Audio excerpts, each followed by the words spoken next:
오늘 여러분들이 읽으신 이 말씀은 너무나 잘 알고 있는 우리 주일학교 다니는 아이들도 너무나 잘 익숙하게 알고 있는 말씀입니다.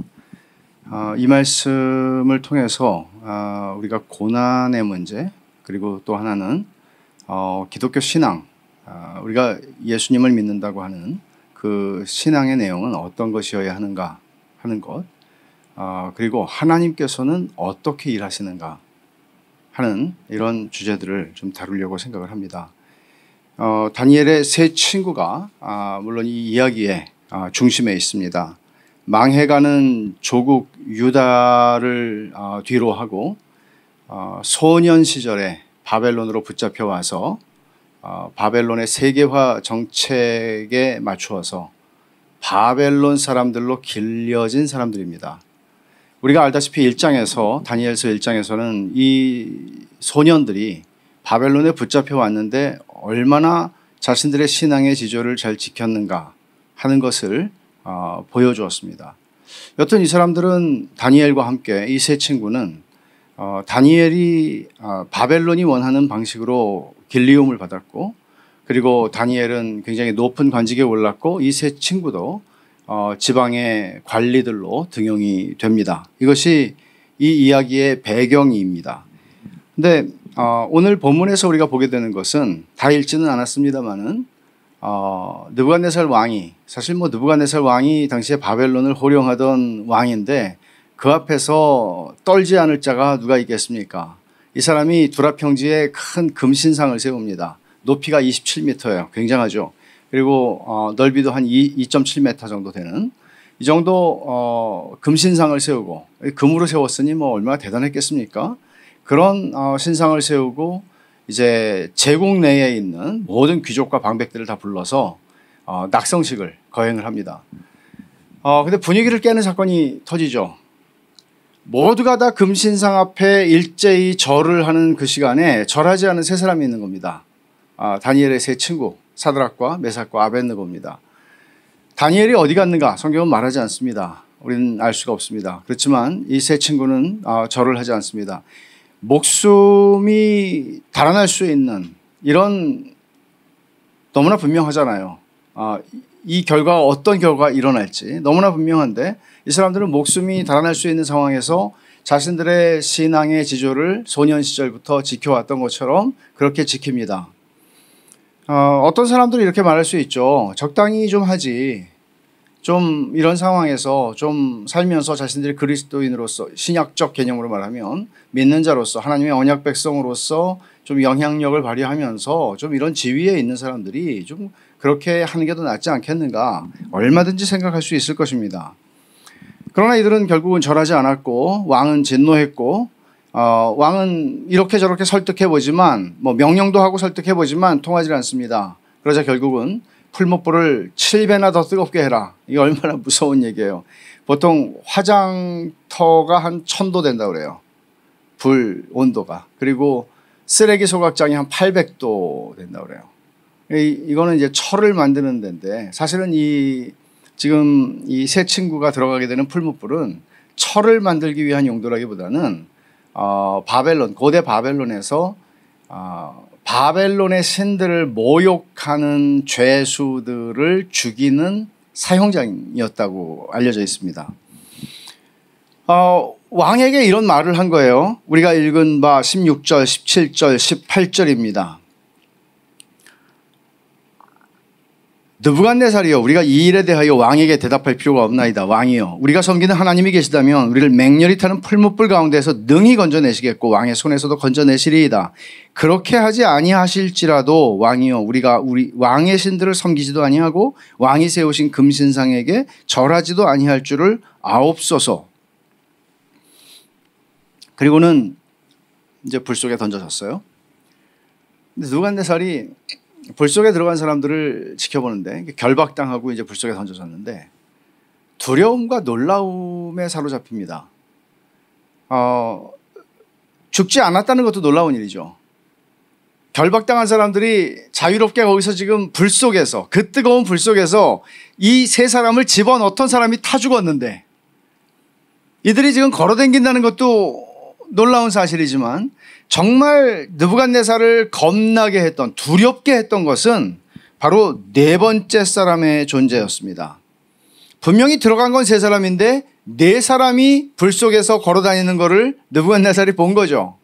그리고 넷째 사람의 모양은 느부갓네살이 표현하는 바 신들의 아들과 같다고 말을 했습니다.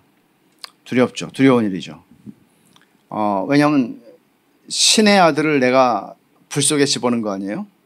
결과적으로 두려운 일입니다. 결국은 느부갓네살이 풀무 입구로 가서 불 속의 사람들을 부르죠. 지극히 높으신 하나님의 종 사드락 메삭 아벳느고야 나와서 이리로 오라. 그리고 결국은 지극히 높으신 하나님을 거스러 말하지 말 것 조서를 제국 전체에 내리고 이 세 친구를 높은 관직으로 올리고 또 하나님을 높였다. 이게 이야기의 결말입니다. 그렇다면 우리가 이 잘 알려진 이 이야기, 이 말씀을 통해서 하나님이 우리에게 교훈하시는 바가 무엇인가, 이 이야기의 핵심이 무엇인가 하는 것을 우리는 물을 필요가 있습니다. 과연 이 이야기는 우리가 쉽게 이해하고 알고 있듯이 우리가 믿음 때문에 고난을 받게 될 때 목숨을 버리는 한이 있더라도 주의 말씀에 순종하고 하나님을 등지지 않고 말씀대로 죽음의 길을 선택하면 하나님께서 우리를 그 죽음의 자리에서 불 속에서라도 끌어내서 구원하여 주신다 하는 이야기인가? 그리고 이전보다도 높이시고 하나님의 이름도 높임을 받으신다. 이게 오늘 이 본문 이야기의 핵심일까요? 그런 것 같지는 않습니다. 왜 그런가 하면 이런 질문을 던질 수 있죠. 교회 역사 속에 고난이 심각하게 교회 가운데 주어졌던 때가 있었습니다. 정치 권력에 의해서 박해가 주어졌던 때도 있었고 또는 사회적인 압박에 의해서 사람들이 죽어가기도 했습니다. 한국 역사도 예외가 아닙니다. 한국에서도 일제 때 신사참배를 반대했기 때문에 고난을 당했던 분들이 있습니다. 주류 교회는 신사참배가 종교행위가 아니라고 결정을 했고 신사참배를 하도록 교인들을 독려했지만 이것이 우상숭배라고 여겼던 소수의 우리의 믿음의 선배들이 또 있었습니다. 그들은 갖은 고통을 겪었습니다. 교회 역사에 그런 분들을 보면 화형을 당하려고 묶여서 화형장에 묶여있고 불이 붙여지기 전에 혹은 불이 붙여진 후에 하나님은 그들을 건져내지 않았습니다. 그리고 단도대에 목을 엎드려 있을 때에도 하나님은 그들을 건져내시지 않았습니다. 손양원 주기철 공산당의 총에 맞아 죽을 때 하나님은 손양원 목사를 건져주지 않았습니다. 주기철 목사님이 일제 때 감옥에서 옥사하기 전에 하나님은 그를 건져주지 않았습니다. 그렇다면 그분들은 주의 말씀에 순종하기 위해서 목숨을 걸었던 분들인데 하나님은 그들의 풀무에서 그들을 건져내지 않으셨다는 거죠. 이 이야기처럼. 차이가 뭡니까? 우리는 이 차이를 어떻게 설명할 수 있습니까? 단순히 이것이 믿음의 차이라고 설명할 수 있을까요? 다니엘의 세 친구, 오늘 본문에 나오는 이 세 사람의 믿음은 정말 하나님이 보실 때 아주 퍼펙트한 믿음이었기 때문에 하나님께서 그들을 건져내셨는데 그 다른 사람들, 교회 역사 속에 우리가 알고 있는 우리의 믿음의 영웅들, 그들은 하나님이 보실 때 뭔가 결격사유가 있었던 믿음일까요? 흠이 있었던 것일까요? 우리는 그렇게 생각할 수는 없을 것입니다. 그렇다면 우리는 우리가 믿음을 지키기 위해서 목숨을 걸 때 하나님은 우리가 불 속에 들어가면 불 속에서, 물 속에 들어가면 물 속에서 우리를 건져내시는 하나님이다. 그리고 우리를 더 높이실 것이다. 이런 결론을 이 이야기를 통해서 얻을 수는 없을 겁니다. 적어도 이 이야기를 우리가 제대로 해석하기 위해서 두 가지 사실을 이 세 친구의 말에서 발견하게 됩니다. 그 두 가지 사실은 뭔가 하면 기독교 신앙이라고 하는 것이 예수를 믿는다는 것은 뭘 믿는 것인가? 너무나 이 믿음이 오용되고 있고 남용되고 있기 때문에 진짜 성경이 말하고 있는 성경적 기독교 신앙은 무엇인가, 그 내용은 무엇을 믿는 것인가 하는 것에 대해서 그리스도인들도 헷갈리는데 어떻게 외부에서 우리를 관찰하고 있는 사람들이 기독교 신앙의 내용을 알 수 있겠습니까? 적어도 여기서 우리는 기독교 신앙이 무엇인지를 두 가지를 확인합니다. 그 첫 번째는 뭔가 하면 이 세 사람은 하나님의 전능하신 능력에 대해서는 의심의 여지 없이 확실히 믿었습니다. 하나님은 능력이 있는 분이라는 것이죠. 17절을 보면 왕이여 우리가 섬기는 하나님이 계시다면 우리를 맹렬히 타는 풀무불 가운데에서 능히 건져내시겠고 왕의 손에서도 건져내시리이다. 그러니까 풀무에서 건져내시는 것 물론, 그리고 어떤 면에서는 풀무보다 더 무서운 게 바벨론의 왕인 느부갓네살이죠. 당신의 손에서도 건져내고 풀무에서도 건져내고 당신이 우리를 풀무에서 빼가지고 물에다가 집어넣으면 물에서도 건져내고, 하나님은 그런 전능하신 하나님이십니다. 우리가 믿는 하나님은 전능하신 분입니다 라고 얘기하는 거예요. 이 부분에 대해서는 확신을 했습니다. 그러나 그 다음에 18절에서 보는 바 그렇게 하지 아니하실지라도 왕이여 우리가 왕의 신들을 섬기지도 아니하고 왕이 세우신 금신상에게 절하지도 아니할 줄 아옵소서. 이 세 친구는 하나님의 전능한 능력은 확신했지만 하나님의 계획에 대해서는 확신하지 않았습니다. 말하자면 하나님이 그들을 풀무에서 그 전능한 능력으로 건져주실지, 아니면 전능한 능력을 그들이 풀무 속에 있을 때 그들의 죽음을 허락하시는 방향으로 하나님께서 사용하실지 그들은 확신할 수 없었습니다. 하나님이 전능하시다는 건 믿었지만 하나님의 계획에 대해서는 그들은 그 자기들이 생각하고 싶은 대로 속단하거나 하나님을 자기들의 입맛이나 혹은 자기들이 원하는 것에 맞춰서 하나님을 결박하거나 구속할 생각이 없었습니다.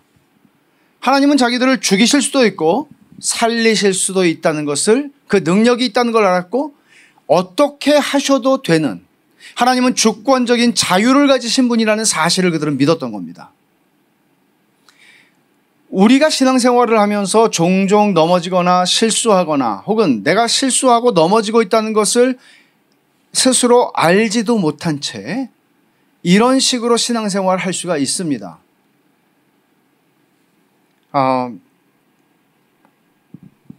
하나님이 주권적인 자유를 가지신 분이고 하나님께서는 그 주권적인 자유를 따라서 이렇게도 하실 수 있고 저렇게도 하실 수 있는데 이렇게 하셔도 저렇게 하셔도 그것은 선하다라고 말하는 것이 기독교 신앙입니다.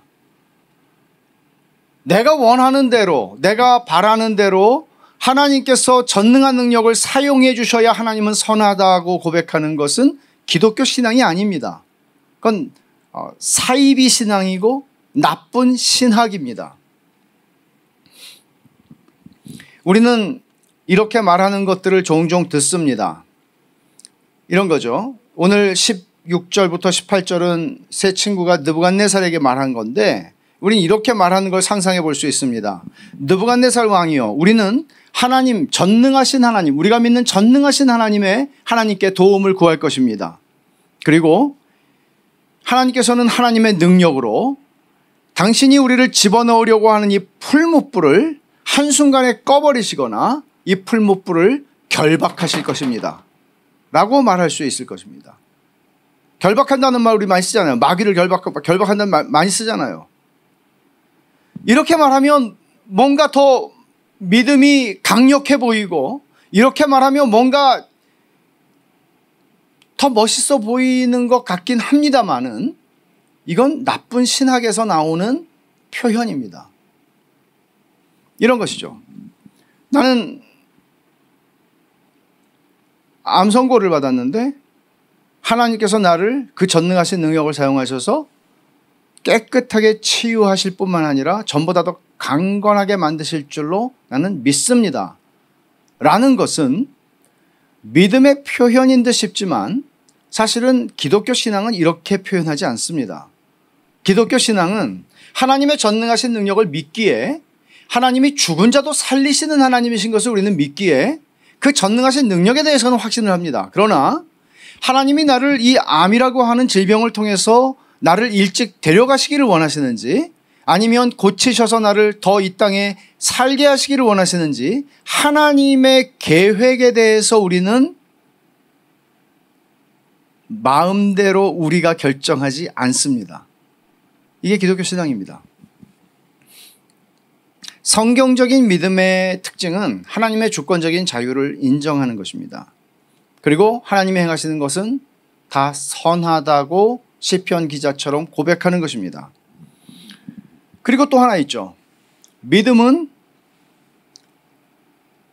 하나님의 나타난 분명한 뜻에 대해 순종하는 것입니다. 믿음은 이런 순종을 가져옵니다.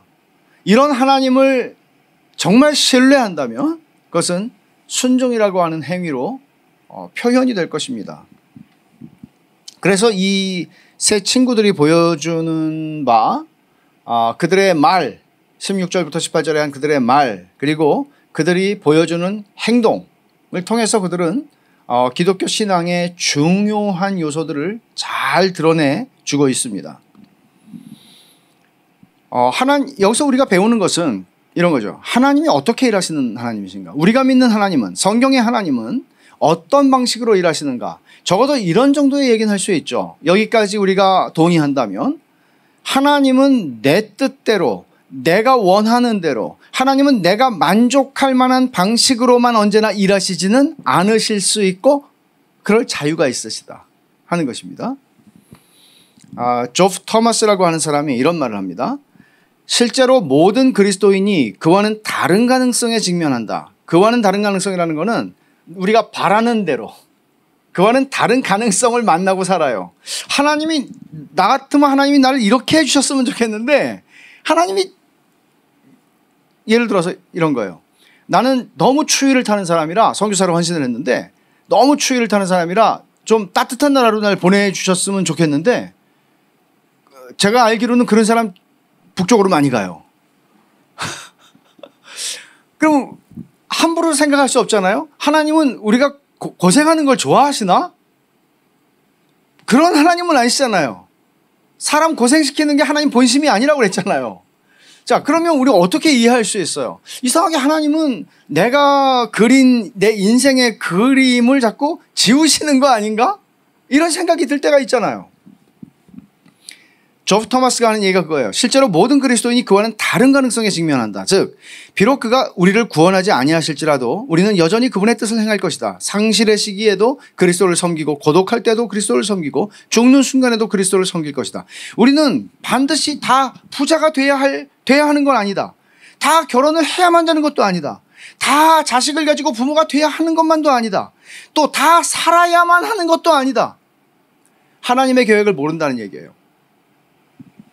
그러나 우리는 반드시 순종해야 한다.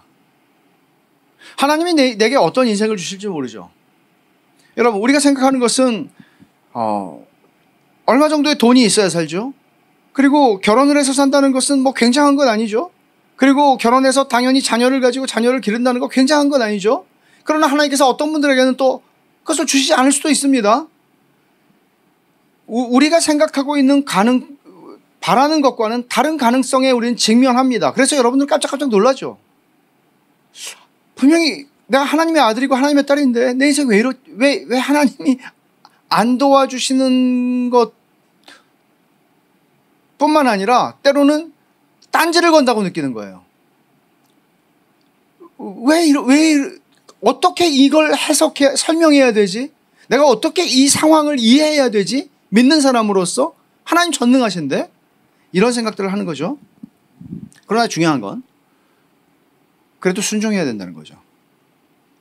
그럼 여러분 이런 말씀들을 좀 생각을 해봅시다. 적어도 이거는 아니다 하는 거는 이 말씀에서 정리해야 돼요. 하나님은 내가 원하는 대로 일하시지 않는다. 그러니까 하나님의 계획을 나는 모르죠. 하나님이 어떻게 하실지 나는 모르죠. 여러분의 인생 가운데에서 여러분의 인생의 미래를 하나님이 어떻게 인도하실지 우리는 모르죠. 그러나 분명한 거 하나 알죠. 하나님 전능하신 분이죠. 그리고 예수 그리스도를 통해서 우리의 아버지가 되시는 분이죠. 그리고 무한히 선하시죠. 그 선하신 하나님의 손 안에 내가 있어요. 하나님이 나를 5갈래 길에서 이 길로 갈지 저 길로 갈지 어디로 인도하실지 난 몰라요. 이게 기독교 신앙이에요. 이게 하나님의 주권을 인정하는 거예요. 근데 이렇게 될 때 불안할 수도 있겠죠. 내 주여 뜻대로 행하시옵소서라고 기도하면 불안할 수 있죠. 진짜 주님 뜻대로 할까 봐. 그냥 마지막에 인사드린 건데 너무 염치가 없어서 마지막에 이렇게 한 건데 주님이 내가 1시간 동안 한 기도는 안 들으시고 눈물로 한 기도는 안 들으시고 인사드린 그거를 딱 꽂히셔가지고 진짜 그렇게 하실까 봐. 사실은 여기에 우리의 기독교 신앙의 그 내용이 깊이 연결이 되어 있어요. 왜냐하면 기독교 신앙은 인격적이신 하나님 그리고 무한히 선하시고 전능하신 하나님에 대한 신뢰예요. 그러니까 내가 내 인생을 개척해서 내가 원하는 대로 살아가는 인생이 괜찮은 인생이 아니라 하나님이 내 인생을 이끌어 주시는 게 진짜 괜찮은 인생. 괜찮은 정도가 아니죠. 최고의 인생이죠. 이만큼의 신뢰가 하나님께 있는 것이죠. 이 사람들이 그걸 표현한 거예요. 우리는 그리 아니하실지라도 우리가 외우는 그렇게 하지 아니하실지라도 이 말은 어떤 죽음의 각오나 어떤 비장한 어떤 이런 것들만을 표현하는 게 아니라 사실 하나님의 주권적인 자유를 신뢰하고 있다는 것을 보여주는 거죠. 하나님 어떻게 하셔도 우리는 하나님 섬깁니다. 하나님 어떻게 하셔도 선한 겁니다. 죽여도 살려도 하나님 선하십니다. 이런 고백이에요. 이 이야기의 핵심으로 접근하려면 우리는 풀무 속에서 느부갓네살이 입은 넷째 사람을 주목할 필요가 있습니다. 분명히 셋이 들어갔는데 느부갓네살은 네 사람이 걸어다니고 있는 걸 봤고 그래서 두려웠고 그 넷째 사람의 모습이 흡사 신들의 아들과 같았기 때문에 더 두려웠습니다. 왜냐하면 정말 신들의 아들이라면 자기는 지금 신을 대적한 게 되잖아요. 결과적으로. 그래서 두려웠던 겁니다. 이 넷째 사람의 존재는 천사라기보다는 성육신하기 전에 이 땅에 육신을 입고 이 땅에 오시기 전에 주님 그리스도라고 이해하는 것이 합당합니다. 존 골딩게이는 이렇게 말합니다. 세 친구는 불로부터 구원을 받은 것이 아니라 불 속에서 이미 구원을 받았다. 그들의 운명이 되는 복과 성공의 삶은 대가 없이 위험이 전혀 없는 승리의 방식으로 다다른 것이 아니라 십자가의 방식으로 다다랐다. 그들의 구원은 그들과 함께 있었던 네 번째 사람의 임재를 통해서 왔다. 그분은 스스로 불로 들어오셨다. 우리가 생각하는 구원은 물론 궁극적인 구원도 있지만 우리의 인생에서 우리가 깊은 수렁에 빠졌다고 느낄 때 하나님의 도우심이 너무나 절실히 필요할 때 나를 도울 수 있는 사람이 주변에 아무도 없을 때 그때 우리는 하나님께서 우리를 이것이 경제적인 문제든 사회적인 고립이든 배신의 문제든 어떤 것이든 그 수렁에서 나를 건져내시는 것이 하나님이 내게 하셔야 할 구원의 행위라고 생각을 합니다. 그러나 이 세 친구가 경험했던 것과 같이 그리고 골딩게이가 얘기하는 것처럼 이들은 불로부터 구원을 받은 것이 아니고 불 속에서 이미 구원을 받은 겁니다. 이게 이 이야기의 핵심으로 들어가는데 굉장히 중요한 포인트죠. 하나님께서 이 말씀을 통해서 우리에게 주시는 핵심 교훈이 무엇인지를 데일 랄프 데이비스도 비슷하게 말하는데 그리스도는 그들을 풀무불에서 꺼내주시지 않고 그 안에서 그들을 찾으셨다. 그분은 우리를 모든 고통과 위험에서 항상 보호해 주시지는 않지만 넷째 사람은 고독과 배신과 상실의 순간에 다가오셔서 우리와 함께 걸으신다. 그는 우리에게 물과 불과 강을 허락하실 뿐 아니라 그 가운데에서도 끝까지 우리를 지키실 능력이 있으시다. 넷째 사람은 항상 자기 백성을 찾아오실 수 있으시다. 이렇게 말합니다. 버림받았죠. 왕에게 버림받았죠. 그리고 죽임을 당하는 그 순간에 하나님께서는 그들을 건지시는 대신 그들 속으로 찾아 들어오셨다. 고 이 본문은 말합니다. 이야기를 좀 더 정리해 보면 하나님의 계획에 대해서는 확신할 수 없었지만 그들이 알고 있는 바 10계명의 첫 번째 계명, 너는 나 외에는 다른 신을 내게 두지 말라고 하는 이 말씀은 너무나 선명했습니다. 그래서 절할 수 없었습니다. 말하자면 이들이 가지고 있었던 신앙을 다시 한번 정리해 본다면 이들이 표현한 신앙은 하나님의 전능하심을 믿었다. 하나님의 계획은 확신할 수 없었다. 그러면 이 이야기에서 또 두 가지 핵심을 한번 정리를 해볼까요? 첫째, 그리스도께서 고난 가운데 있는 자기 백성을 찾아오시고 그들과 함께 계시기 위해서 풀무 속으로 찾아 들어오셨다. 첫째예요. 두 번째, 믿음으로 진리 하나님의 말씀에 순종하는 것은 목숨보다 귀하고 목숨을 걸 만한 가치가 있다. 이들이 행위로 보여준 것입니다. 그러면 자, 지금 이 해석, 이 이야기에 대한 해석, 하나님은 우리가 믿음 때문에 불 속에 들어가면 우리를 불 속에서 건져내신다가 아닌 것이죠. 건져내실 뿐만 아니라 더 높이신다, 이게 아니죠. 하나님이 우리가 불 속에 들어가면 불 속으로 찾아 들어오신다. 우리와 함께 하시려고. 그리고 그러므로 우리는 어떤 상황에서 목숨을 걸 만한 상황이 올지라도 분명히 드러난 하나님의 말씀 앞에 순종해야 된다. 그러면 이 말씀이, 여러분, 이 해석이 우리에게 좀 부담스럽지 않습니까? 여러분이 기존에 가지고 있던 생각, 우리가 불 속에 들어가면 하나님 건져내신다, 이 해석과 불 속에서 건져내시지 않고 불 속으로 들어오셔서 함께 계신다. 자, 어느 해석이 여러분 더 좋으세요? 불에서 나오는 게 더 좋잖아요. 그리고 여러분에게 이 스토리를 각색할 수 있는 권한을 드리면 여러분들 어떻게 각색하겠어요? 저 같으면 이렇게 하죠. 아예 풀무불이 이 이야기 속에 등장하지 않게. 불이 없는 게 낫잖아요. 불의 위협을 받는 것도 무서워요. 아예 없으면 좋겠어요. 이런 상황이. 그냥 바벨론에서 1장에서 얘기한 것처럼 어렸을 때부터 믿음을 잘 지켰더니 하나님이 높은 관리가 되게 하셔서 아주 참 바벨론 유배를 간 백성이었지만 참 복받고 잘 살았다. 이런 이야기. 이거면 좋겠죠. 그러나 이야기는 사실 그렇지 않아요. 이 말씀을 통해서 하나님이 우리에게 주시는 메시지는 그것과는 달라요. 보세요. 우리가 예수 그리스도를 믿는다라고 말할 때, 그리스도께 우리의 소망을 둔다라고 말할 때, 우리의 구주요 주님이신 그리스도는 죽음을 통과하여, 그 죽음도 보통의 죽음이 아니라 십자가라고 하는 로마의 최고의 잔인한 사형 틀에서 죽임의 과정을 통과하여 부활하심으로써 우리의 주와 구주가 되셨습니다.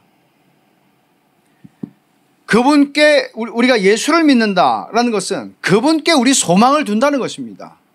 그분께 소망을 둔다는 것은 그리스도가 우리에게 보여주셨던 그 삶의 비밀을 좀 알았다는 얘기죠. 더 이상 죽음을 두려워할 수 없을 수 있다는 얘기죠. 세상에 죽음이 두렵지 않은 사람 어디 있습니까? 그러나 그 죽음, 모든 사람이 두려워하는 대상인 죽음을 두려워하지 않도록 주님께서 그 길을 먼저 가셨다는 것이죠.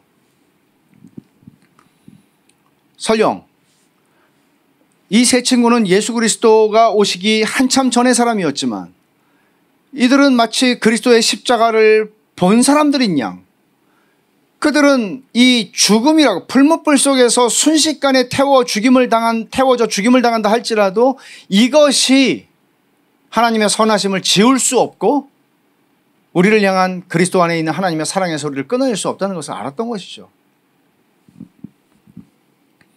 그러면 여러분, 우리가 이런 불 속에서 구원을 불에서 꺼냄을 받는 것이 아니라 불 속으로 들어오시는 하나님에 대한 이야기를 할 때 이런 이야기가 좀 부담스러운 이유가 있습니다. 왜냐하면 우리가 조금만 솔직해지면 이게 왜 부담스러운지 나오죠.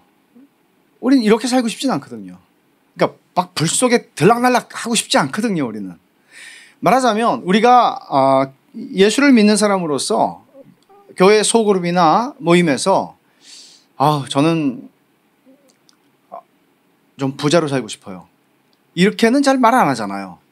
그리고 저는 신혼을 최소한 굉장히 양보한 건데 40평 이상은 돼야 돼요.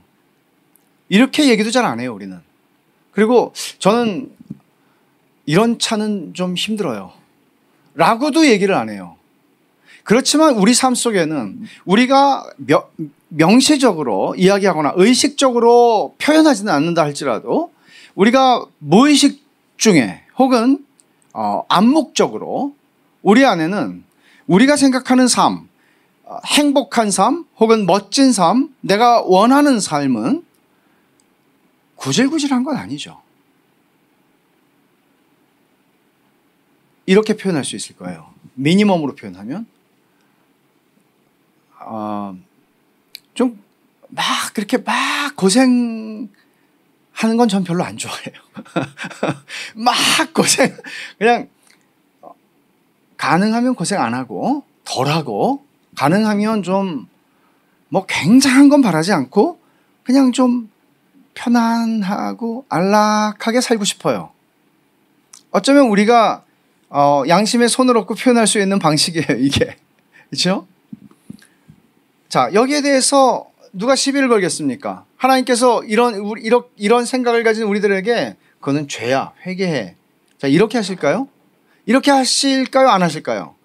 하신다면 왜 그렇고 안 하신다면 왜 그럴까요? 이거에 대해서 이런 우리의 아주 욕심 사납지 않은 아주 얌전한 이런 우리의 삶에 대한 우리의 기대와 생각에 대해서 성경이 뭐라고 얘기하나요?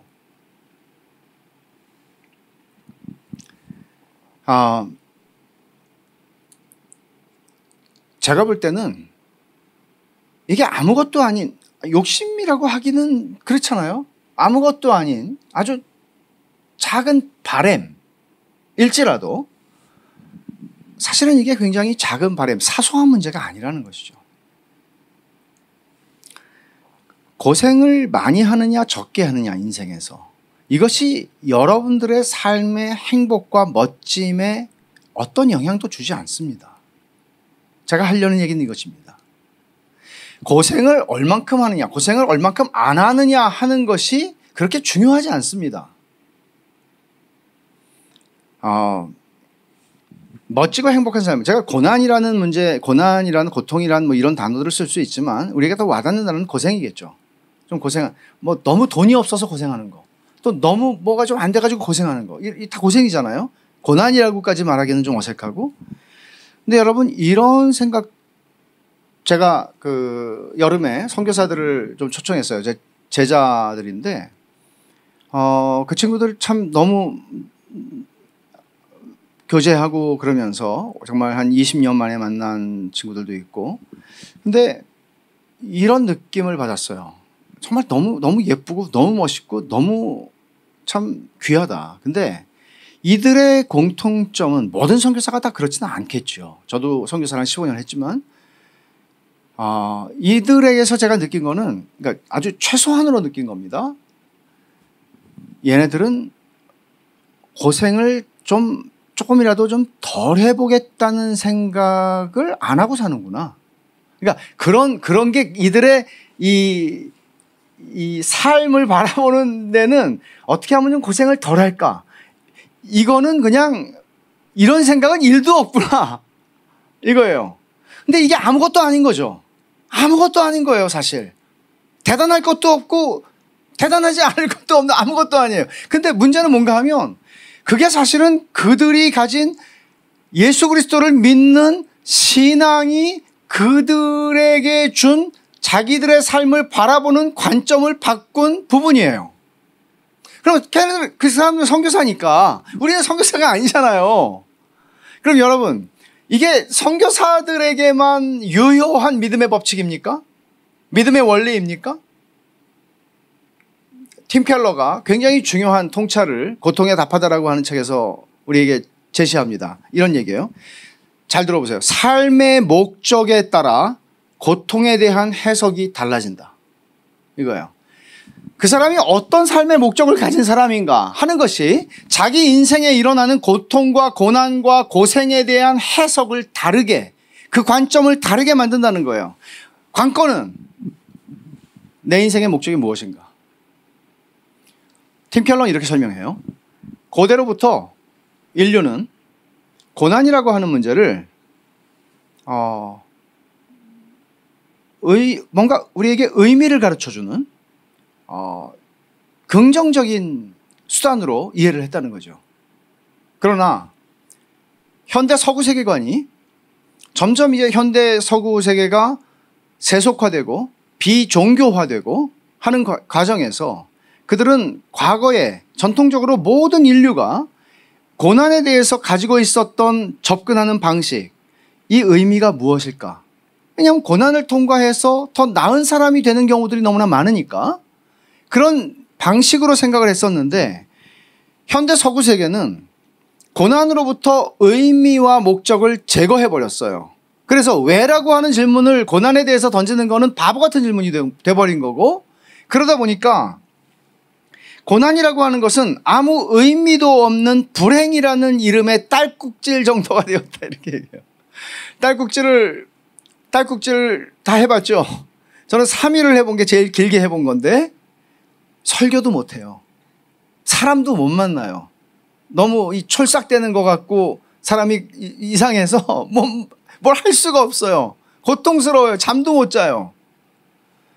근데 우리 이렇게 묻진 않죠. 이 딸꾹질의 의미가 무엇일까? 없으면 좋은 것이죠. 물론 딸꾹질을 통해서 뭔가를 또 심오한 걸 깨닫는 사람도 있을 수는 있겠지만 무의미한 고통으로부터 의미와 목적을 제거해버리니까 고통이라고 하는 것, 고난이라고 하는 것은 그저 인간에게 있어서는 피할 수 있으면 좋은 애물단지가 되는 거죠. 피하면 피할수록 좋은 거죠. 그거는 새로운 인생관의 출현을 예고하는 겁니다. 새로운 인생관이라고 하는 것은 뭔가 자기 욕구를 충족시키고 사는 것, 자유를 구가하는 것, 이게 인생의 의미라고 생각하는 겁니다. 그러니 고통이라고 하는 것, 고난이라고 하는 것은 내가 내 욕구를 충족시킬 수 없고 내가 원하는 것들을 이룰 수 없는 방해꾼인 것이죠. 무의미한 것입니다. 그러니까 피해야 되죠. 할 수 있으면.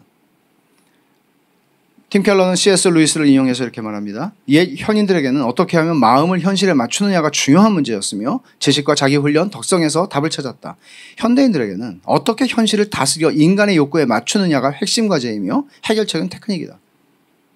과거에는 고난이나 어떤 내가 극복하기 힘든 어떤 상황들이 내 앞에 찾아올 때 그들은 지식과 자기훈련과 덕성을 통해서 답을 찾았는데 그러는 과정에서 그들은 더 나은 사람이 되기도 했지요. 그러나 지금은 그 상황을 내 욕구에 맞춰서 조종한다는 거죠. 그 조정을 할 줄 아는 테크닉을 잘 갖춘 사람이 사회생활을 잘하는 사람인 거죠. 그러다 보니 서구 사회의 지상의 목표는 고난을 방지하고 막는 것이 된 것입니다. 우리도 다르지 않습니다. 우리도 이 서구 세계관이 가지고 있는 현대적인 세계관이 가지고 있는 여기서 자유한 사람은 우리 가운데 아무도 없습니다. 고난은 그저 성가신 것이고 피할 수 있으면 피해야 한다고 여기는 경우가 우리가 무의식적으로 그렇게 생각하기 참 쉽습니다.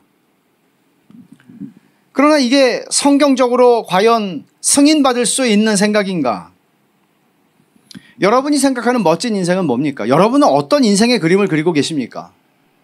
여러분은 어떤 삶을 살고 싶습니까? 여러분의 5년, 10년, 15년, 20년, 30년 후에 여러분의 삶이 어떻게 되기를 바라십니까? 적어도 이 정도는 생각하잖아요. 고생은 좀 많이 안 했으면 좋겠다.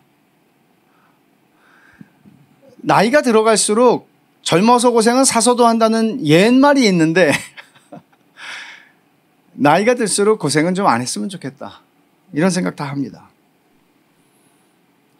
그러나 찜찜하긴 하죠. 이게 성경에서 가르치는 인생인가? 다시 말하지만 인생의 목적이 고난을 해석하는 것을 결정합니다. 그러면 성경이 우리 인생의 목적을 뭐라고 가르칩니까? 웨스트민스터 신학자들이 모여서 교재를 만들면서 우리의 아이들을 어떻게 우리가 신앙교육을 시켜야 되겠다 하는 교재를 만들면서 여러 토픽들을 쭉 뽑는 가운데 문답 형식이었죠. 웨스트민스터 소유리 문답이. 첫 번째 토픽을 뭐로 잡았습니까? 인생의 목적입니다. 인간이 존재하는 목적입니다. 목적들이 아니라 최고의 목적입니다. 여러분들도 그 작업을 할 수 있습니다. 여러분들이 10명이든 50명이든 100명이든 모여서 우리의 다음 세대들을 위해서 우리가 성경을 가르치고 하나님을 그들이 알고 경외하도록 성경의 모든 것을 그들에게 전수해 주기를 원하는데, 정말 최고의 다음 세대들을 위한 교재를 만들어 보자 할 때 여러분들은 많은 토픽들을 정할 수 있겠죠. 그중에 첫 번째 토픽을 뭘로 하시겠습니까? 적어도 400년 전에 웨스트민스터 신학자들은 100여 명이 모여서 인생의 목적, 인간의 목적을 정했습니다. 그리고 인간의 최고의 목적은 하나님을 영화롭게 하고 그분을 영원토록 즐거워하는 것이다. 이게 우리의 출발점이어야 한다. 이 목적 여하에 따라 인생을 바라보는 우리의 모든 시각이 달라지고 결정되기 때문입니다. 그리고 이것이 기독교 신앙인 것입니다. 예수를 믿는다는 것은 우리 인생의 목적이 바뀌었다는 얘기죠. 예수 믿기 전에 이 인생의 목적에 동의할 사람이 세상에 누가 있습니까? 거듭나지 않은 사람이 어떻게 동의할 수 있어요? 하나님을 영화롭게 하고 하나님을 영원토록 즐거워하기 위해서 내 인생을 산다? 말도 안 되는 얘기죠. 그러나 그리스도의 포로가 된 사람들은, 성령의 은혜로운 역사로 말미암아 거듭난 사람들은 동의하죠. 비록 내가 매일 매 순간 그렇게 살지는 못해도 동의하죠. 맞아요. 나는 하나님의 영광을 위해 살아요. 이게 인생의 목적이에요. 그런데 이 인생의 목적을 짧게 기술했지만 여기에는 어떤 함의가 들어가 있는가 하면 이런 거예요. 고생하지 않는 게 좋은 삶이다? 그런 거 아니에요. 고생과 고난을 할지라도 하나님을 즐거워하고 하나님을 영화롭게 할 수 있다면 그 삶은 멋진 삶이다. 성공적인 삶이다. 말하자면 고생하고 안 하고의 문제는 중요하지 않다는 거예요. 할 수도 있고 안 할 수도 있고 적게 하고 많이 할 수 있어요. 그러나 그거는 중요하잖아요. 우리 인생에서. 그것이 우리가 하나님을 즐거워하는데 방해가 되지 않아요. 어떤 삶을 살든지, 내가 어떤 직업을 가지고 살든지, 내가 어떤 형편 속에 살든지 하나님을 즐거워하고 하나님을 영화롭게 하면 그 인생은 잘 산 인생이고 최고의 인생이라고, 이런 함의를 가지고 있는 거죠. 그렇다면 여러분, 행복하고 멋진 인생에 대한 여러분들이 가지고 있는 전제는 뭡니까? 말하는 전제도 있고 의식적인 전제도 있지만 무의식 속에서 나오는 전제도 있고 우리가 표현하지 않아도 그냥 가지고 있는 전제들이 있습니다. 그것이 만약에 덜 고생하고 사는 것이다. 아까 팀 켈러의 지적처럼 어떻게 해서든지 고생이라는 거는 피하면 피할수록 괜찮은 거야 라는 것이 여러분의 생각 속에, 인생의 그림 속에 그런 전제가 한 구석에 남아 있었다면 여러분들은 그것을 수정해야 합니다. 부담스러운 일이죠. 수정하라는 요구는. 왜냐하면 너무나 많은 사람들이 예수님을 믿는다고 하지만 그 부분에 걸려 있기 때문에 신앙이 관념이나 허울을 벗어나지 못합니다. 예수님은, 많은 사람들이 예수님을 쫓아오는데, 많은 무리가 예수님을 쫓아올 때 누가복음 14장에 보면 주님이 갑자기 휙 돌아서서 그들에게 말씀하십니다. 너희가 나를 따라오려면 이렇게 따라오면 안 돼. 너희가 나를 계속 따라올 거면 자기를 부인하고 자기 십자가를 지고 나를 따라와야 돼. 언제? 인생에 한 번, 천만에, 날마다. 주님이 이렇게 말씀하세요.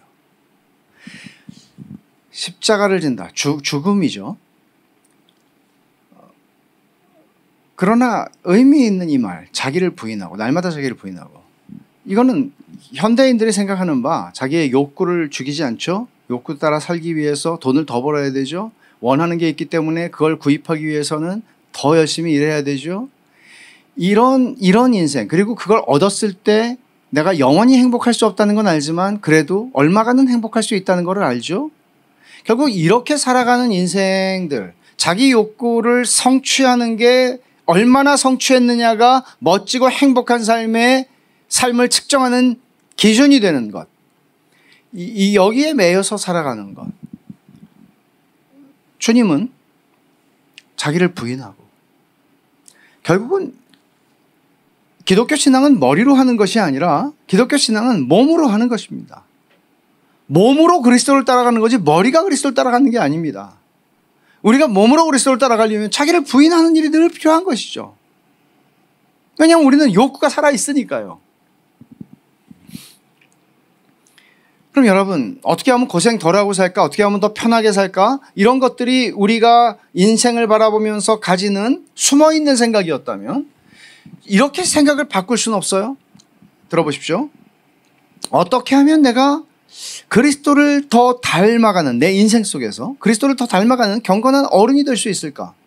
어떻게 하면 내가 하나님을 더 사랑하고 사람들을 더 사랑하는 인생을 살 수 있을까?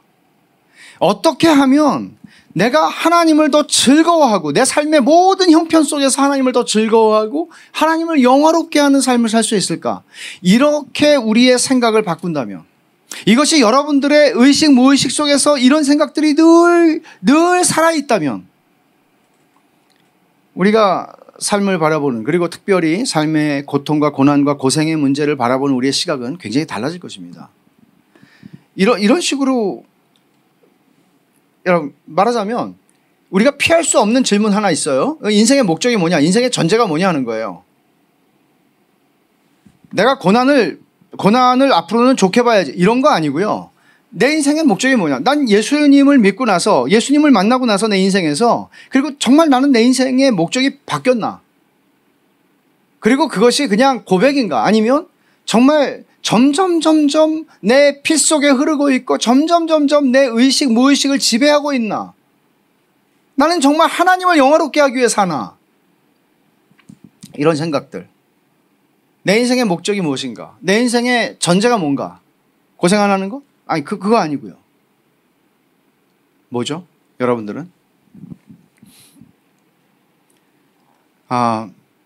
우리가 원하는 욕구를 따라서 다 이루는 삶을 상당히 잘 산다고 하면 사람들은 행복한 삶이라고 얘기했지만 성경은 그것이 비참하다고 얘기합니다.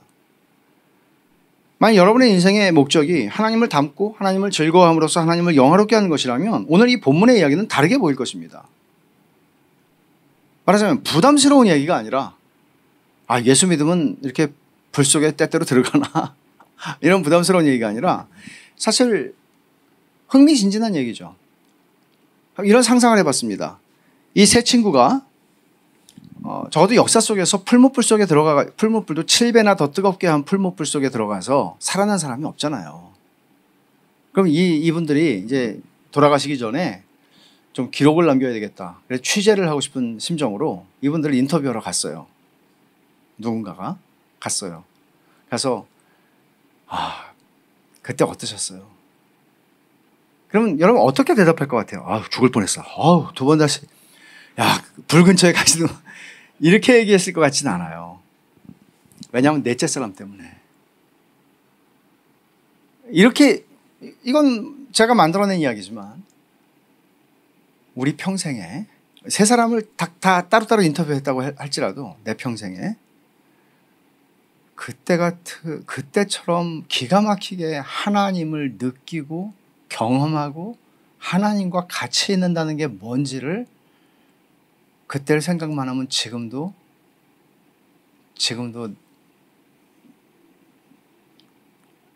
심장이 뛰어.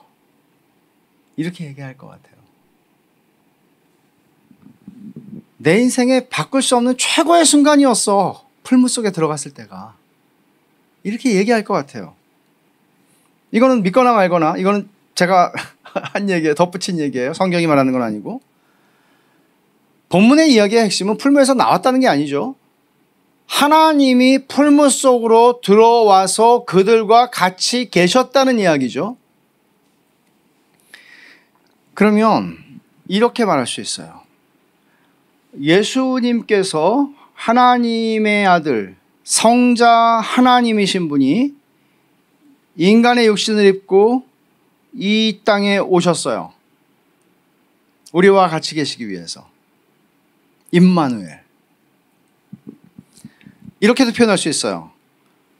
천국이 죄로 말미암아 타락했고 서로가 서로를 죽이고 뜯어먹는 지옥 같은 세상을 살아가고 있는 이곳에 천국이 찾아 들어왔어요. 이게 복음이에요. 예수님께서 육신을 입고 이 땅에 오셨다고 하는 것은 단순히 오셔서 죽으셔서 우리를 구원하신다 이런 차원이 아니라 우리와 같이 되시고 우리와 같이 계시기 위해서 오셨어요. 그런 말 하잖아요. 지옥 같아 세상이. 안 믿는 사람들 그렇게 얘기하죠. 그래요. 정말 지옥의 면면을 보여줄 때가 너무나 많아요. 지옥에서 건짐을 받았으면 좋겠어요.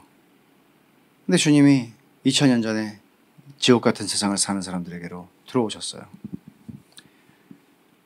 그리고 주님은 우리의 욕구를 채워주시기 위해서 우리를 더 만족스러운 내가 원하는 것들을 더 많이 얻을 수 있는 인생을 살도록 십자가에서 죽으신 게 아니에요.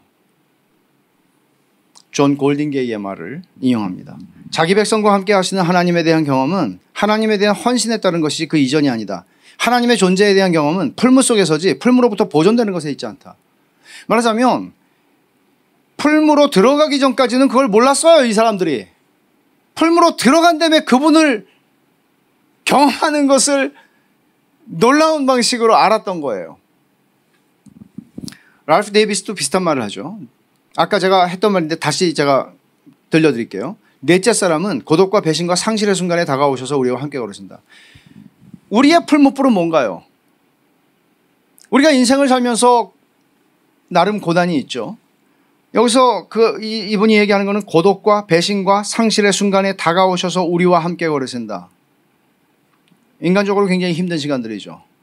고독함, 사랑하는 사람에게서 배신을 당하는 것, 그리고 사랑하는 사람을 잃어버리는 것, 상실, 배신, 고독의 순간들. 주님께서 우리 가운데로 와서 우리와 같이 계신다. 여러분들 이사야 선지자를 통해서 주님이 하신 말씀 기억하시죠? 내가 불 가운데 지날 때 내가 너와 함께 할 것이라. 강을 건널 때 물이 너를 침몰하지 못할 것이며 내가 불 가운데 지날 때 타지 아니할 것이고 불꽃이 너를 사르지 못하리니. 불에서 건져주시겠다. 물에서 건져주시겠다. 강에서 꺼내주시겠다. 그렇게 약속하지 않고요. 우리가 그 속에 들어가면 그 속에서 너희들을 지키시겠다. 오늘 이 본문에 의하면 들어오시겠다. 그런 얘기예요. 실제로 그래요. 우리 삶을 조금밖에 살지 않았더라도 돌아보면 내가 정말 편안한 순간들이 있었죠. 참 너무 좋다. 몸도 편하고 마음도 편하고. 그런 순간들에 우리는 찬양합니다. 하나님 너무 좋으신 분이다. 하나님 너무 감사합니다. 진심이에요. 그러나 내 인생을 돌아볼 때 정말 내 인생에서 가장 하나님과 가까웠고 하나님을 깊이 경험했고 하나님이 나하고 같이 계시는 것을 가장 깊게 느꼈던 때는 사실은 풀무 가운데 있을 때. 여러분들은 어떻습니까? 그렇다고 해서 저는 풀무가 좋사오니 제 인생에 풀무를 더 많이 허락해 주십시오라고 기도할 필요는 없습니다. 그건 하나님이 알아서 적절하게 주시기 때문에 그렇게까지 할 필요도 없고, 여러분들이 지혜를 사용해서 일부러 이 길로 가면 고생을 안 하고 이 길로 가면 고생을 하니까 나는 고생을 하는 길로 가야지라고 할 필요도 없습니다. 주님이 적절하게 주십니다. 그러나 중요한 것은 예수님을 만나고 우리 인생의 목적이 변했다면 그것은 여러분들이 세상 사람들이 보통 아까 팀 켈러가 지적한 것처럼 세상 사람들이 보통 고생과 고난과 고통에 대해서 가지고 있는 인생의 시각과 여러분들의 시각은 달라야 합니다. 그렇지 않습니까? 조금 다른 것이 아니고 차원이 달라야 합니다.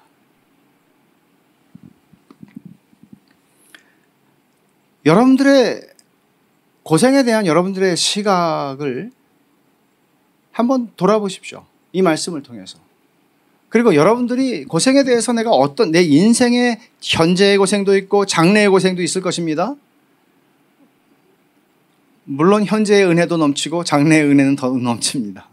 그러나 이런 고생에 대한 우리의 생각을 과연 하나님께서 우리에게 가르쳐 주신 인생의 목적이 무엇인지를 통하여 우리에게 조정하게 하시는가. 이 부분을 여러분들이 심각하게 살피셔야 합니다.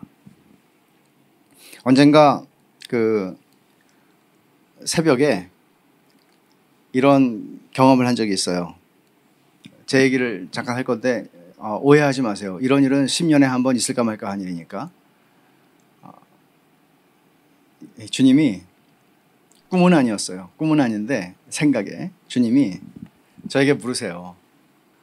형이가 너 나하고 결혼할래? 나하고 결혼하면 고생은 좀 할 수 있어.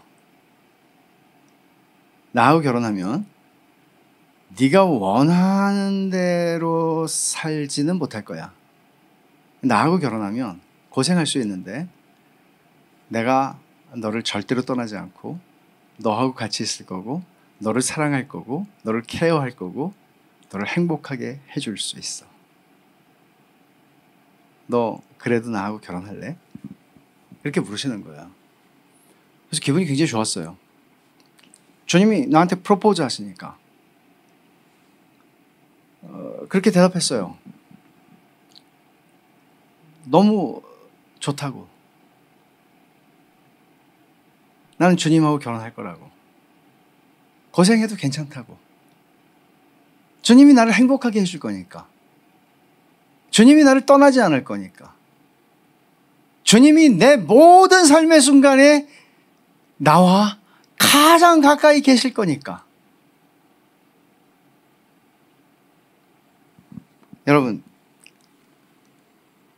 주님이 오늘 여러분에게 우리는 예수 믿을 때 다 주님의 신부가 되는 거 아니에요? 예수 믿을 때. 여러분 중에서 아직 난 아직 믿지 않습니다라고 하는 분들도 생각해 볼 수 있을 거예요. 예수 믿는 거는 주님하고 결혼하는 거예요. 주님이 프로포즈 하시는 거죠. 절대로 우리가 먼저 프로포즈 하지 않습니다. 주님이 프로포즈 하세요. 그러면 여러분들은 어떻게 대답하시겠어요? 과연 그거 했나요? 했더라도 때때로 우리는 다시 이렇게 좀 할 필요가 있어요. 내가 예수 믿을 때 이런 거였지. 그래요, 주님. 주님하고 같이 가는 거면 주님이 제 신랑이 되시니까, 제 남편이 되시니까 주님하고 같이 가는 건 괜찮습니다. 고생해도 괜찮아요. 그거 별로 중요한 거 아니에요. 주님과 같이 갈 수 있으니까. 여러분들의 대답은 뭐예요? 여러분들이 이 대답을 좀 할 수 있으면 좋겠어요. 기도하십시다.